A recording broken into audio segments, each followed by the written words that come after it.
गेले भावा झाला स्वयमेव पांडुरंग ही महाराजांची अवस्था आणि जगद्गुरु तुकोबरायांची अवस्था जनमानसामध्ये निर्माण झालेली, पण मायेमुळे ती काही सर्वसामान्यांना कळाली नाही.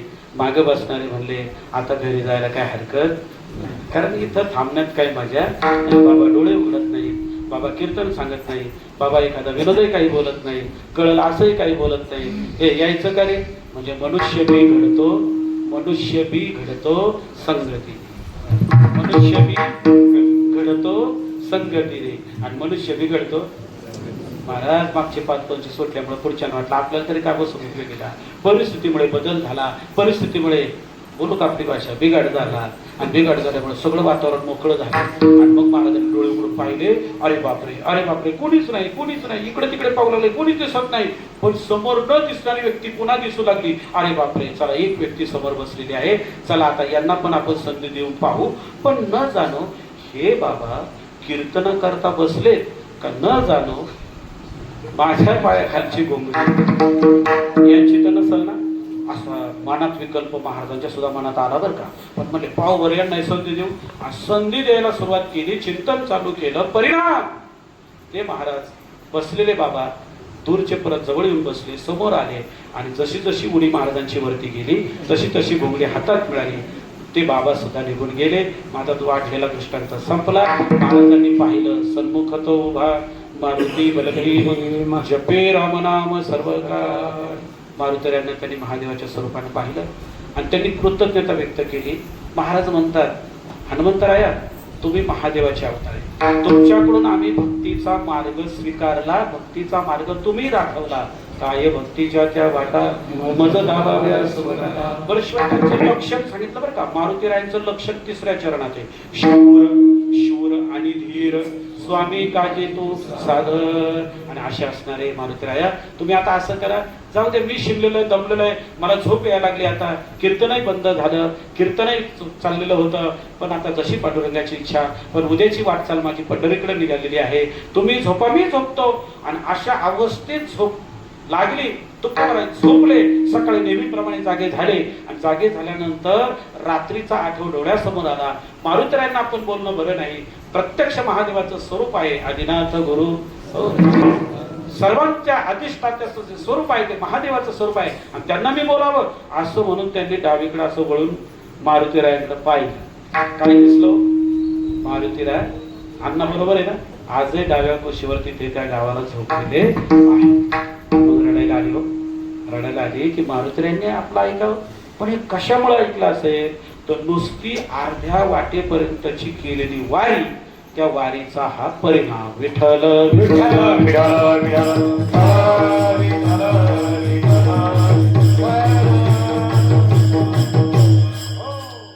नुसत्या अर्ध्या वाटेवरती घडलेल्या वारीच्या वाटचालीचा परिणाम देवाने सुद्धा जीवाचं ऐकावं.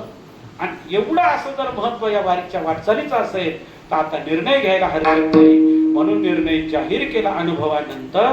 वेद शास्त्र पुराण ज्ञानोबारायांचं मत हा मिळालेला आधार आणि स्वतःला आलेला अनुभव आणि मग निर्णय घेतला अभंगाचं पहिलं. होईन विकारी होईन विकारी होईन विकारी होईन विकारी होईन विकारी होईन विकारी होईन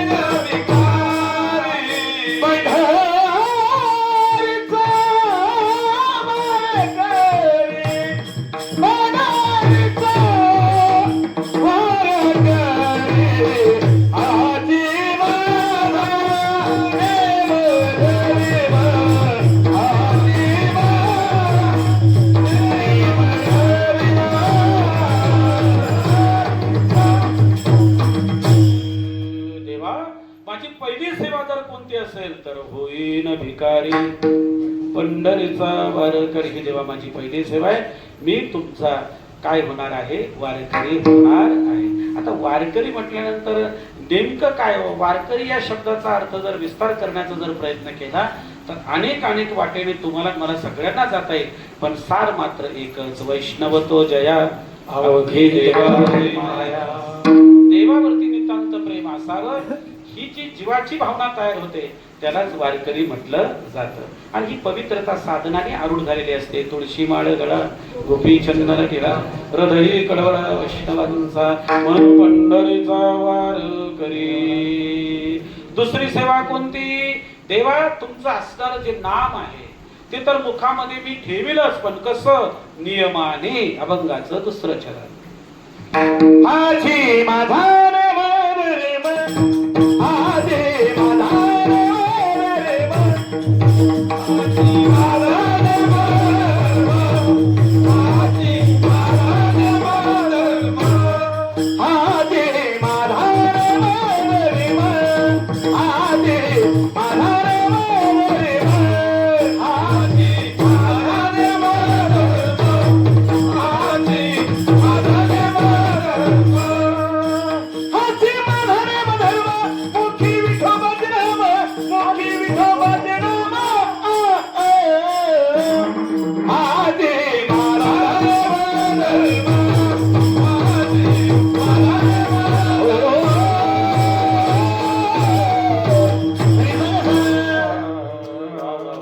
आजे माधारे मुखी विठोबाचे नाम. देवा माझी दुसरी सेवा जर कोणती असेल तर नित्य नियमाने घडणारं चिंतन. नित्य नियमाला फार महत्व आहे हो. नियमाला खरंच महत्व आहे. अण्णा आता मी जरी ते प्रेमाने बोलत असलो तरी मलाही असं वाटतं देवा, आम्ही जरी चुकत असलो तरी देवा तू आम्हाला सांभाळतोस. आम्ही जरी विसरलो तरी देवा तू आम्हाला विसरू शकत नाहीस. पण जीवनामध्ये एक छोटासा का होईना पण प्रत्येकाच्या जीवनात नियम असावं. नियमाला फार महत्व आहे. आपण रामायणामध्ये सगळेजण जाऊ, पण रामायणात जाण्याच्या अगोदर आपण सगळे आपल्या शेताकडे जाऊ. शेताच्या कडेला ज्या वेळेला आपल्याला आता भागाभागामध्ये बदल आहे बरं का बोलण्याचा. जिथे शेण टाकलं जातं, जिथे शेण साठवलं जातं त्याला काय म्हणतात? उकिरडा म्हणतात नाही का.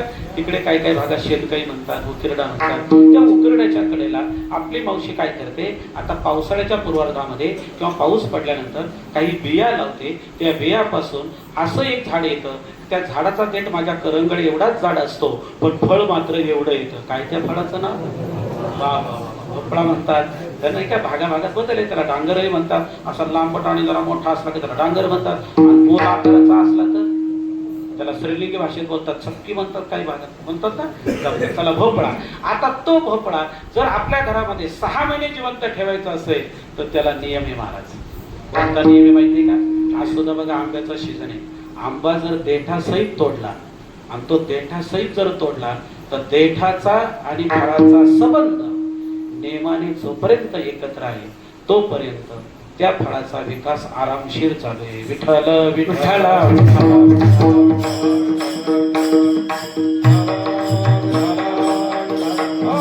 म्हणून जीवनामध्ये नियमाला एवढं महत्व आहे महाराज. ज्याच्या जीवनामध्ये नियम आहे त्याचा विकास आनंदाने आणि आरामशीर चाललेला असतो. प्रारब्ध जाऊ द्या, प्रारब्ध कुणाची पाठ सोडत नाही. पण तुका म्हणे एका मरणीची सरी उत्तम जीवरे फिरती मागे. आपला विषय नाही झालेला होता आंब्याचं फळ आणि आंब्याचा देठ. काही अंशिक होय ना, पण देठ जर का त्या फळाबरोबर असेल तर महिना 1.5 महिना ते फळ जिवंत राहिल्याशिवाय राहत नाही. आणि ज्या दिवशी फळाचा आणि देठाचा संबंध सुटला तर फळाचा विकास खुटला. तसं डांगराचं फळ आहे महाराज. डांगराचं फळ जर आपण घरामध्ये ठेवलं तर कधी कधी आपली मावशी आपली नानी त्या फळाकडे पाहताना म्हणते, ए पोरांनो काही गडबड करायची नाही. आता पुढच्या आठवड्यामध्ये पुढच्या महिन्यामध्ये आपल्या गावाकडे सप्ताह आहे. सप्ताहामध्ये विशेष प्रकारची अशी पंगत होईल. काही 4-6 वारकरी मंडळी येतील आणि ती वारकरी मंडळी घरी आले की आपण त्या डांगराच्या पुऱ्या बनवू. काय बनवायच्या? पुऱ्या बनवायच्या. आणि त्या पुऱ्या बनवण्याकरता ते फळ जर आपल्या घरामध्ये जिवंत आपल्याला पाहायचं असेल तर त्याच्या जीवनात नियम आहे. कोणता? देठाचा आणि फळाचा संबंध. कोणाकोणाचा संबंध? देठाचा आणि फळाचा संबंध. जोपर्यंत एकत्र असतो तोपर्यंत फळ काय आहे? जिवंत आहे, फळाचा विकास आहे. आणि जर संबंध सुटला तर पुढचं म्हणा ना, विकास कुठला? झोपले काय? नाही, झोपायचं नाही. विठ्ठल विठ्ठल विठ्ठल. विठ्ठल छान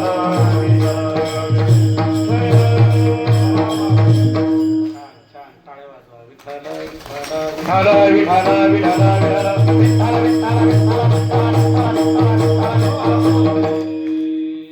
हाची माझा नियमधर्म. नियमाला काय महत्व आहे याकरता आपण सगळे रामायणामध्ये जाऊ. रामायणामध्ये वनवासाची तयारी झाली. प्रभू लक्ष्मणाला समजून सांगतायत, सीतेला समजून सांगतायत. असं बोललो नाही, पण ते वाक्य तसं आहे म्हणून क्षमा मागून बोलतो. सीतामाईला समजून सांगितलं, वनवास मला एकट्याला आहे. माझ्या संचितातलं जे स्वरूप आहे ते प्रारब्धाच्या रूपानं पुढे आलेलं आहे. तुम्ही काही काळजी करू नका. वनवासाचे जे 14 वर्ष आहेत, जे काही दिवस आहेत ते कधी निघून जातील सांगता येणार नाही. तुम्ही काही काळजी करू नका, मला एकट्याला जाऊ द्या. तुम्ही अयोध्या भूमीमध्ये थांबा. पण सीतामाई म्हणते, चंद्रोतेत चंद्रिका, शंभूतेत अंबिका, संततेत विवेका स्नेही.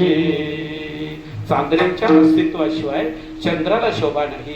चांदण्यांच्या अस्तित्वाशिवाय चंद्राची वस्तुस्थिती नाही. तसं देवा, तुमच्या सानिध्यामध्ये मी राहणं हा माझा धर्म आहे. असं तुला पण यायचं. तेवढ्यात लक्ष्मण म्हणतो, दादा, वडिलांची सेवा अहर्निशी. वडीलधारी माणसाची सेवा म्हणजे साक्षात परमेश्वराची सेवा आहे. तुम्ही तर प्रभूचं स्वरूप आहे, मला तुमच्या बरोबर यायचं. ठीक आहे, काय हरकत नाही. पण लक्ष्मणा, एक काम कर, उर्मिलेकडे जाऊन ये. आणि उर्मिलेच्या महालामध्ये लक्ष्मणाने प्रवेश केला. आता वेळ थोडा म्हणून बरोबर सांगतो. उर्मिलेच्या महालात प्रवेश केल्याबरोबर सकाळची वेळ. उर्मिला म्हणते, काय गडबड आहे? लक्ष्मणाने सांगितलं, गडबड काहीच नाही. मला दादांबरोबर 14 वर्ष वनवासाला जायचंय. तुझं काय मत आहे? ते म्हणजे माझं काहीच मत नाही. भाऊजींबरोबर जर तुमचा जाण्याचा योग असेल तर त्याच्यासारखा दुसरा आनंद नाही. तुम्हाला भाऊजींबरोबर जायचंय ना, काळजी करू नका. मी आत्ता शेवाय बनवते, गरम गरम शेवायचे 2 घास खाऊन जा. सकाळचं तुम्ही नाही म्हणू नका. तेव्हापासून पद्धत आहे बरं का ती. सकाळचं आणि नाही म्हणायचं नाही. आणि गरम गरम शेवाय ताटामध्ये वाढल्या आणि गरम गरम असणारा जो घास आहे तो लक्ष्मणाने असा उचलला, तोंडामध्ये सुटणार. तेवढ्याच आवाजाला लक्ष्मणा, आवाज आल्या बरोबर हा दादांचा आवाज आहे. ओळखला. त्याच हातानं त्याच शेवायचा घास ताटात सोडला. त्याच अवस्थेमध्ये लक्ष्मण बाहेर आले. आल्यानंतर रथात बसले. सगळेजण रथात बसले. रथात बसल्यानंतर आता रथ निघणार. तेवढ्यात मागं जे घडायचं ते घडलं. उर्मिला सुद्धा तेच ताट हातामध्ये घेऊन दरवाजापर्यंत आली. पण राम म्हणजे मर्यादा. पदर असा सावरला. आणि पुढं आपण असं गाणं बरं नाही. या अवस्थेत भाऊजींच्या समोर गाणं बरं नाही म्हणून तिथेच थांबली. आणि काय म्हणू लागली? राम राम राम राम राम राम जय राम राम राम राम राम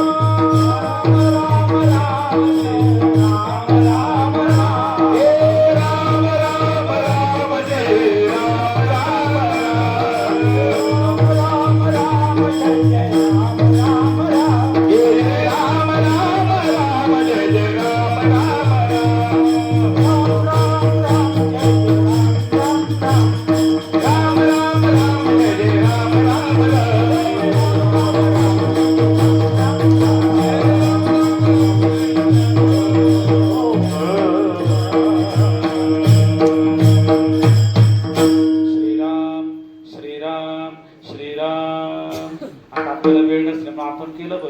पण उर्मिलेने भजन बंद केलं नाही. किती वर्ष?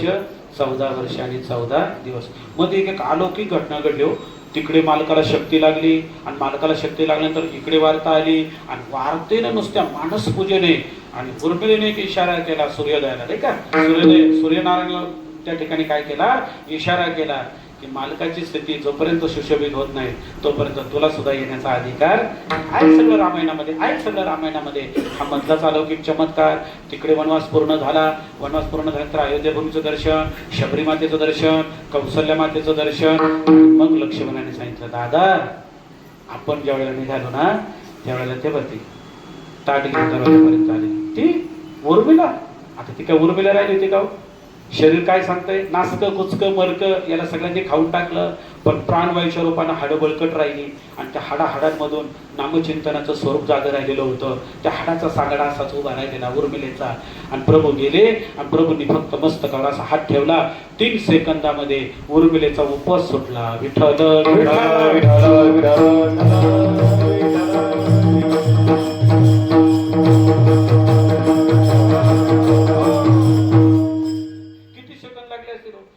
हात ठेवला आणि हात ठेवल्याबरोबर उर्मिलेचा 14 वर्ष 14 दिवसाचा काय असेल त्या दिवसाचा उपवास सुटला. म्हणजे त्याच वस्तुस्थितीने तिचाही उद्धार झाला. पण सांगायचं राहिलं ते खिशात ठेवले. कशामुळे?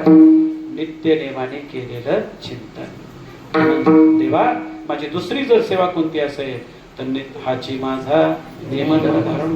मला ज्ञानोबरांची आठवण झाली. नित्य नेम नामी ते लक्ष्मी वल्लभ कया जवळे. म्हणून माझी दुसरी सेवा जर कोणती असेल तर नित्य नेमाने मी तुमचं चिंतन करील. विठोबा जय जय विठोबा तुम्हारी, जय जय विठोबा तुम्हारी, विठोबा तुम्हारी, हरी विठोबा तुम्हारी, हरी विठोबा तुम्हारी, हरी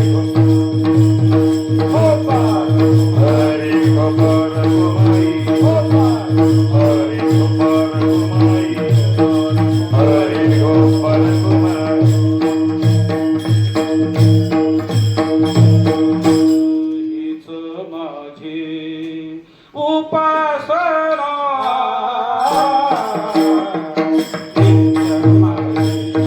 उपासना,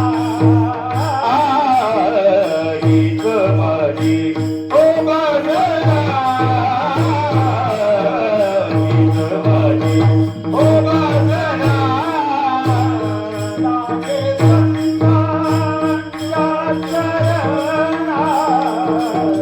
संतांच्या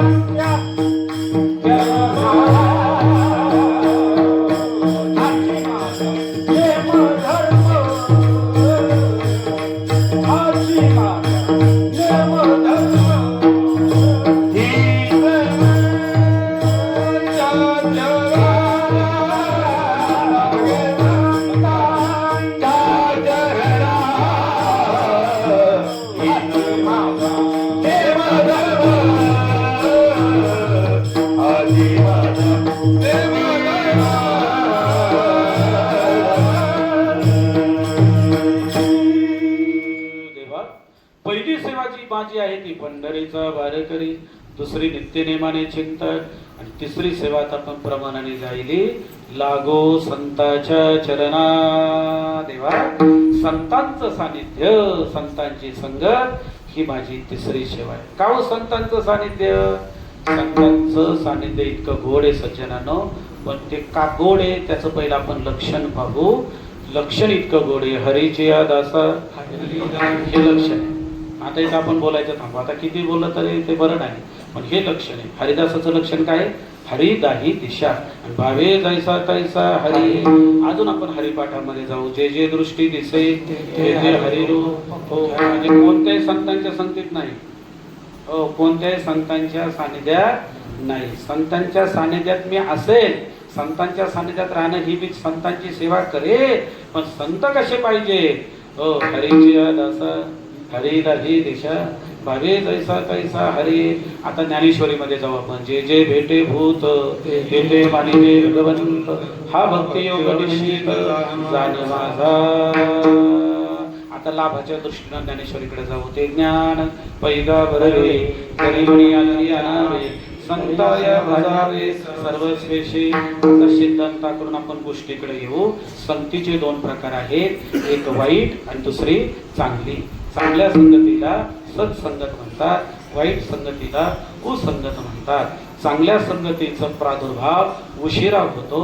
चांगल्या संगतीत गेल्यानंतर फळ उशिरा मिळतं आणि वाईट संगतीत गेल्यानंतर गोष्ट ऐकायची. 40 लिटर दुधामध्ये एकच थेंब पडला, नाही पडायला पाहिजे पण एकच थेंब पडला. कुणाचं कुणामुळे वाटोळं झालं? एका थेंबामुळं 40 लिटरचे नुकसान झाले. किती वेळा?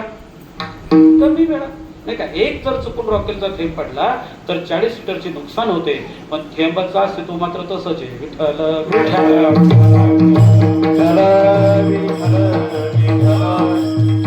नुकसान चांगल्या वस्तूची झाली आणि ज्याने नुकसान केली त्याचं स्वरूप मात्र तसंच आहे. कळलं का नाही? तसंच आहे. मात्र त्याचा प्रभाव मात्र कसा आहे?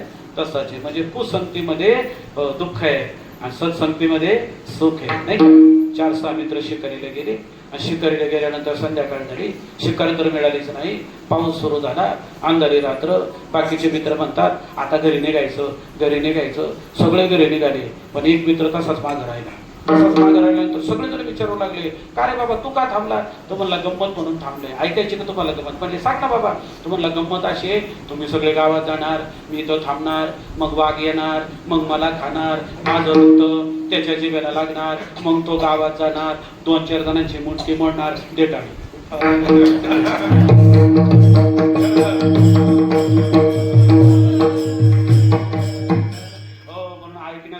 ऐकण्याकरता सुद्धा हुशारी पाहिजे बरं का. हे जर नीट नाही ऐकलं ना तर उद्यापासून आपण आजारी पडू. विठ्ठल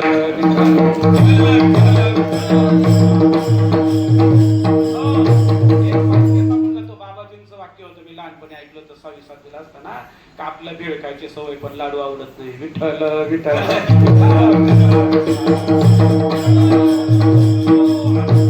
म्हणतात, लाडू का खाणं आपलं काम आहे का? भेळ घ्या भेळ.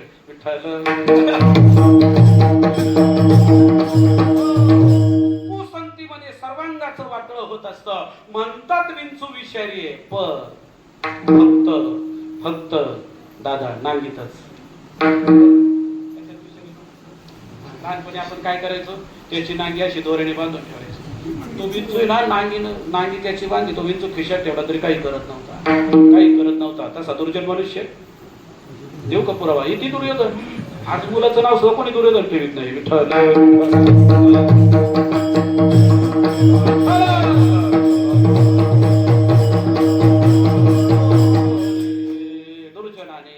दुर्जनाच्या विचाराने, दुर्जनाच्या वस्तुस्थितीने सर्वांगाचा नाश होतो. पण संतांची संगती. श्री गुरुजी, आपले गुरुजी आहेत ना, चैतन्य दादा, चंद्रशेखर दादा, प्रचाराच्या आणि प्रसाराच्या माध्यमातून सगळ्या जनतेला आनंद सांगतात. ज्यांना ज्ञानेश्वरी वाचता येत नाही ना, त्यांनी सुद्धा असं बोट फिरवायचं. काय फिरवायचं? बोट आनंदाने फिरवायचं आणि पुन्हा मित्राला मैत्रिणीला सांगायचं, आज 1.5 पानं वाचून जाईल, आज 1.5 पानं वाचून जाईल. ज्याला वाचता येते तो वाचित नाही, पण ज्याला वाचता येत नाही तो वाचल्याशिवाय राहत, तो वाचल्याशिवाय राहत नाही. काही कोटी गोडे. इथे कालच्या तारखेचा पेपर आज वाचला जात नाही, पण हरिपाठ कीर्ती मुखे जरी गाय पवित्रची होय. म्हणून सज्जनांनो, सत्संगतीचा हा परिणाम आहे. ज्ञानेश्वरीशी मैत्री केली, तुकोबरायच्या विचाराशी जर मैत्री केली, त्या बुजुर्ग काही मंडळींनी त्या विचाराशी मैत्री केली, म्हणून नियमाचं भजन टिकून आहे. विठ्ठल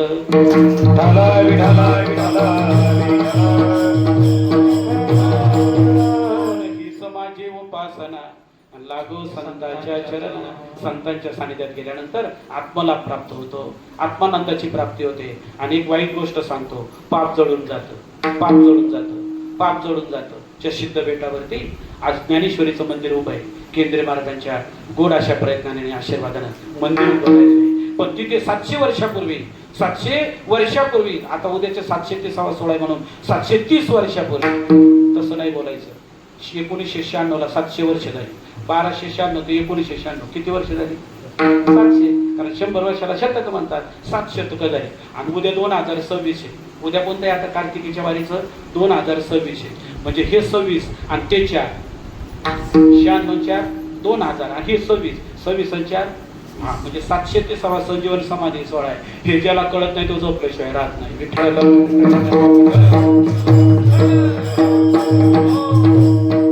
म्हणतो, मला झोपू द्या. नाही कळलं मग करा ना भजन. विठ्ठल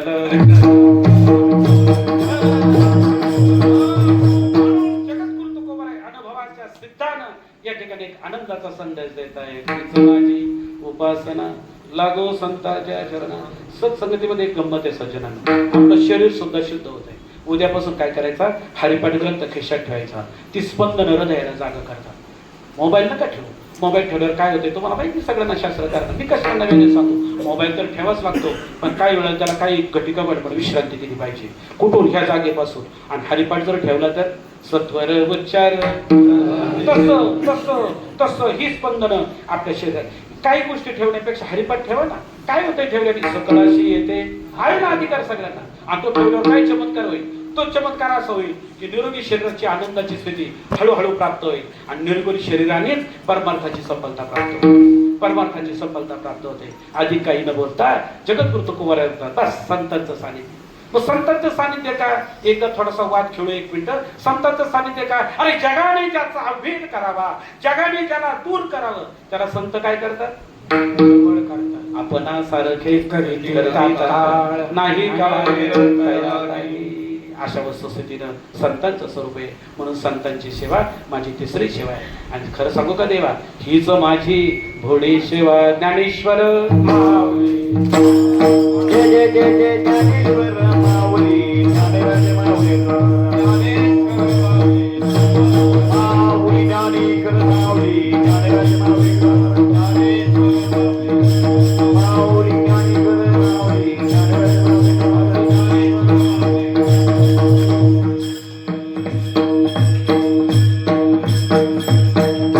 तुका म्हणे देवा हीच माझी भोळी सेवा. आता सगळे निर्णय द्या बरं का. पायी पायी प्रवास करायचा आहे आणि परतीच्या प्रवासाचा अनुभव घेणारे सुद्धा आपल्या गावातले वारकरी आहेत. ते का सोपं आहे गाव? अण्णा आहेत, महाराज आहेत, सोपं आहे गाव आहे. परतीच्या प्रवासामध्ये इतकं झपझप चालावं लागतं महाराज. कारण परतीच्या प्रवासामध्ये दिवस थोडे आणि प्रवास जेवढा आहे तेवढाच. मग मला सांगा, होईन भिकारी पंढरीचा वारकरी, इथं नुसतं आता म्हणायचं का हीच माझी भोळी सेवा? वाच्यार्थाने पाहिलं, भोळी सेवा जरी असली तर लाक्षणिक अर्थ भोळे. भोळी म्हणजे सात्विक. सेवेचे 3 प्रकार आहेत, राजस, तामस आणि सात्विक. ही 3 प्रकारची जी सेवा आज चिंतनामध्ये आली ना, ती सगळी सात्विक सेवा आहे. कोणती सेवा आहे? सात्विक सेवेने ब्रह्मानंद मिळतो, सात्विक सेवेने आनंद मिळतो. आणि महाराज एक आनंद आहे, सात्विक सेवेने केलेली भक्ती वायाला जात नाही. केलेली भक्ती वायाला जात नाही. सात्विक म्हणजे भोळी आणि भोळी म्हणजे सात्विक. हरे तुकामणी भोळा आणि जिनको जाणे कळका. म्हणून सज्जनांनो, भोळ स्वरूप म्हणजे सात्विक स्वरूप आहे. सात्विक स्वरूपाने हाल होतात हो. सात्विक स्वरूपाने हाल होतात. सात्विक स्वरूपाने हाल होतात. एक दृष्टांत आठवला अगदी 1 मिनिटाचा. सात्विक स्वरूपाने हाल होतात, पण सात्विक स्वरूपाने हार नाही होत. सात्विक स्वरूपाने सात्विक सेवेने हाल होतात. सात्विक सेवेने निंदा होते, सात्विक सेवेने चर्चा होते, पण सात्विक सेवेने हार होत नाही. आता गोष्ट ऐका आणि आपण समारोप करू. गुरुजींच्या जवळ आम्ही सगळे दर्शनाला गेलो आणि वडील आम्ही सगळे असं पाया पडलो आणि बसलो. मी लहानच होतो आणि एक दादा आले, ते पाया पडले. चेहरा जरा असा सुकलेलाच होता. गुरुजी म्हटले का हो दादा, तुमचा चेहरा जरा पडलेला दिसतो, तब्येत वगैरे काय बरी? नाही म्हणले तसं काही नाही. म्हणले मग काय मुलाबाळांचं? नाही म्हणले तसं काय नाही. मग काय चाललंय मुलाबाळांचं?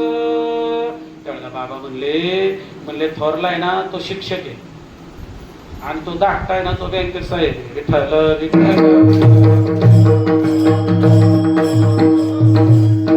बाबा म्हटले, महाराज म्हटले किती चांगलं आहे. मग दोघं नोकरीला आहे, थोरला शिक्षक आहे,